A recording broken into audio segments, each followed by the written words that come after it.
If you locked in your mortgage at 2% in 2020, stop everything right now.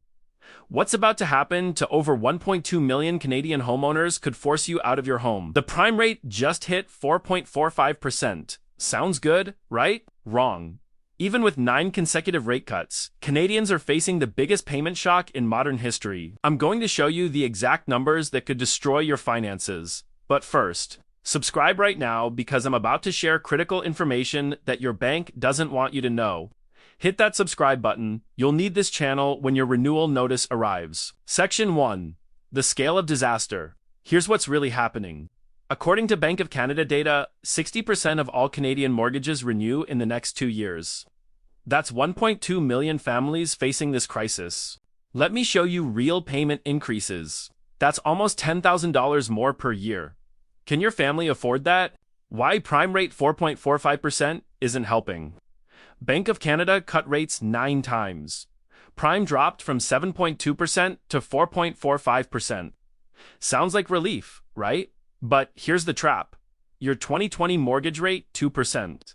Today's renewal rate, 5%. You're still paying 150% more interest. Hit that like button because we're about to dive into crucial information about what this means for your money. This next section could save your home. Section 2. The human cost.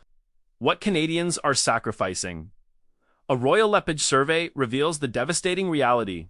1 in 10 homeowners, people who worked their whole lives, are now considering giving up their dream because they simply can't afford the renewal. Think about this. Families canceling vacations. Couples abandoning retirement plans. Parents cutting kids' activities. This isn't just about mortgages. It's about the complete restructuring of Canadian life.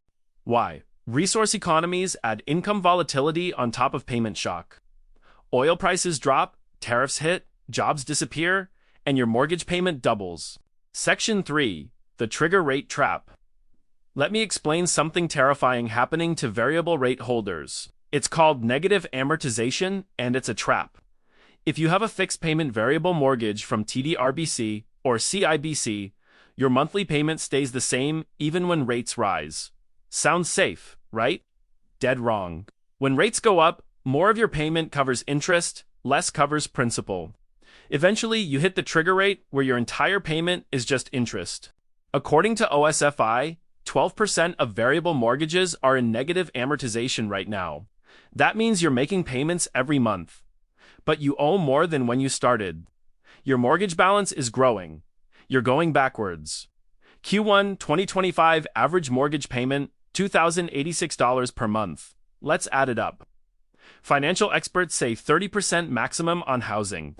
Canadians are spending double that. This is unsustainable. Section 4. What you must do now. Smash that subscribe button if you haven't already, because what I'm about to share could literally save your home. These are strategies your bank will never tell you. If you're renewing in 2025 to 2026, here's your survival plan. Calculate your worst case now. Don't wait. Go to a mortgage calculator today and input. Can you afford the result? Be brutally honest.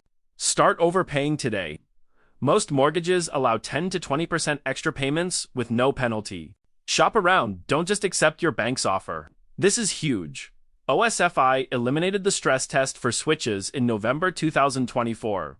That means you can shop rates without jumping through hoops. Your bank might offer 6%, but brokers are finding that 1 to 2% difference saves you $200 to $400 per month. Strategic options. Option 1. Extend amortization. Go from 25 to 30 years. Lower payments but more interest long-term. It's a band-aid but might buy you time. Option 2. Consider variable. Currently lower than fixed, 4.3% versus 4.5% plus, and likely to drop further. If you can handle volatility and have secure income, this saves money. Option 3. Shorter term, 1 to 3 years. Rates expected to drop in 2 to 3 years. Lock in shorter, renew sooner at lower rates. More flexibility as economy evolves. If none of those work and payments are truly unaffordable, you have 3 tough choices. 1. Downsize. Sell. Take your equity. Buy something cheaper. You keep ownership, just smaller. 2. Relocate. Move to Calgary or Edmonton, where homes are affordable. You might need new work, but you keep your home. 3. Rent out space, basement suite, spare room, converted garage. Rental income offsets mortgage. Not ideal, but beats foreclosure. Section 5. Here's the consensus from economists. Bank of Canada likely done cutting at 2.25% now. Prime rate stays around 4.45% through 2025. Fixed mortgages, 4 to 4.5% range. Variable, 4 to 4.3% range. We won't see sub 4% rates anytime soon. We're not going back to 2% mortgages. That era is over. The new normal is probably 4 to 5%. Accept this reality now. The good news, 2025 is peak pain. It gets better. Why? People who borrowed in 2022 to 2023 already have higher rates. They're renewing into similar rates, not double or triple. If you survive 2025 to 2026, pressure eases dramatically. Section 6. The hidden dangers nobody talks about. Now, let me show you something the media isn't covering. This mortgage renewal crisis isn't just about individual homeowners. It's about to trigger a chain reaction across the entire Canadian economy. When 1.2 million families suddenly lose $500 to $1,500 per month in disposable income, what happens? Let me walk you through the cascading effects. Canadian consumer spending makes up 57% of our GDP. When mortgage payments spike, that money has to come from somewhere. The Royal LePage survey already shows us where.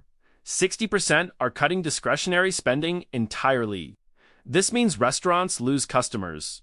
Retail stores see sales drop.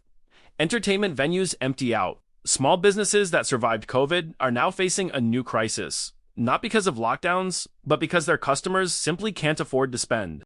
TD Economics estimates that for every $100 billion in mortgage payment increases, consumer spending drops by approximately $60 billion. We're looking at one of the largest demand shocks in Canadian economic history. Here's where it gets really scary. As more homeowners struggle with renewals, three things happen simultaneously. First, distressed sales increase. People who can't afford their renewals are forced to sell, often at discounts just to escape the payment trap. Second, buyer demand weakens further. Who wants to buy a home when they see their neighbors losing theirs? Fear spreads through the market like wildfire. Third, prices begin falling in overheated markets, particularly Toronto and Vancouver condos. We're already seeing this. Vancouver condo prices down 4.4% year over year. Toronto condos at their lowest level since August 2021. But here's the real danger. When prices fall, people who bought at the peak suddenly owe more than their home is worth. Negative equity becomes reality. I need to be clear, Canadian banks are not in danger of collapse. They're well capitalized and heavily regulated. But let's look at what's happening beneath the surface. Mortgage arrears are rising across all major banks. RBC's 90-plus day delinquencies jumped from 0.15% to 0.26% year over year. Now, 0.26% is still historically low, but the direction matters. We're moving the wrong way, and we're still in the early stages of the renewal wave. By late 2025 and into 2026, when the bulk of renewals hit, these numbers could double or triple. If even 2% of mortgages enter serious delinquency, that's nearly 300,000 properties potentially facing foreclosure. The market can't absorb that kind of supply shock without significant price declines. And price declines create more negative equity, which creates more defaults. It's a vicious cycle. Remember, mortgage stress doesn't happen in isolation.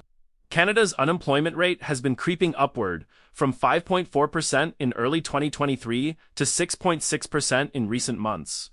The Bank of Canada's aggressive rate hikes successfully slowed the economy, but they also cost jobs. Now, imagine you're facing a $800 monthly payment increase, and your job security feels shaky because of tariff threats and economic slowdown. That's the reality for hundreds of thousands of Canadians right now. It's not just about affording the higher payment, it's about affording it while worried your income might disappear. Section 7. Policy failures and lesson. We need to talk about the policy failures that created this mess, because understanding what went wrong is crucial to avoiding it in the future. The Bank of Canada made two catastrophic errors. First, they kept rates at emergency levels far too long after the emergency ended.